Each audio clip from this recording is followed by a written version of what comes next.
இப்போ வந்து நம்ம சிஸ்டர் வீட்டுக்கு வந்தோம். டைம் வந்து இப்போது 12 ஆக போகுது. 12 ஆகிறதுக்கு இன்னும் 15 மினிட்ஸ் தான் இருக்குது. சடனாக வீடியோ எடுக்கலாம்னு தோணுச்சு. நான் சொன்னல உங்களுக்கு இந்த வீட்டில் பேய் இருக்கணும். ஸோ அதான் பார்த்துட்ருக்கேன். எதனா உங்கள் கண்ணுக்கு தெரியுதா?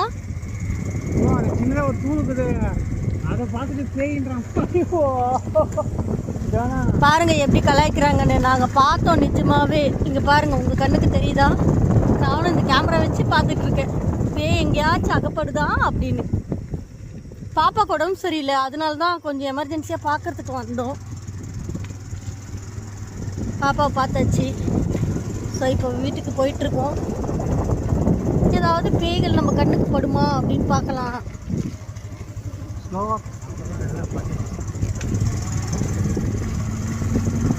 பரவாயில்லைங்க, இப்போ ஸ்ட்ரீட் லைட்லாம் எரியுது. சில சமயம் இங்கே ஸ்ட்ரீட் லைட் கூட எரியாது. அதுவும் இந்த மழை டைம்லாம் பார்த்தீங்கன்னு வச்சுக்கோங்க, சுத்தமாக ஸ்ட்ரீட் லைட்டே எரியாது இங்கெல்லாம். இங்கே பார்த்தீங்களா, இருட்டாக இருக்குது. இங்கே பாருங்கள், சொன்னா இங்கெல்லாம் வந்து கடைகள்லாம் வந்து 8:30 மணி 9 மணிக்குள்ளேயே க்ளோஸ் பண்ணிடுவாங்க. அண்ட் எங்கள் ஊரில் இருக்க ஒரே கடை இந்த கடை தான், க்ளோஸ் பண்ணிட்டாங்க.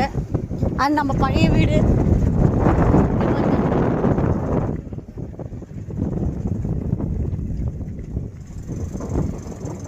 எப்படி இருக்குல்ல.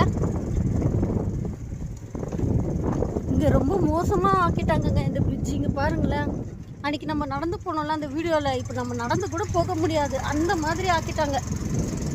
எனிவே நம்ம நினச்ச மாதிரி எந்த பேயும் நம்ம பார்க்க முடியல. ஸோ இதோட இந்த வீடியோ முடிச்சுக்கலாம். நமக்கு வாய்ப்பு இல்லை. என் ஹஸ்பண்ட் சொல்கிறாரு வீட்டுக்கு போய் காட்டுறாராம் பேய். அதாவது என்னை காட்டுவார் போல். எங்கள் பாட்டியை சொல்கிறாரு வீட்டுக்கு போய் பேய் காட்டுறவா அப்படின்னு சொல்லி. எனிவே எல்லோரும் சேஃபாக இருங்க. And thank you. சப்ஸ்கிரைப் பண்ணுங்கள், சப்போர்ட் பண்ணுங்கள். பாய் பாய். நானும் வீட்டுக்கு வந்தாச்சு. ஸோ தொடர்ந்து வீடியோஸ் பாருங்கள் அண்ட் லைக் பண்ணுங்கள், ஷேர் பண்ணுங்கள் அண்ட் சப்போர்ட் பண்ணுங்கள். பாய் பாய். நம்ம வீட்டுக்கு வந்தாச்சு.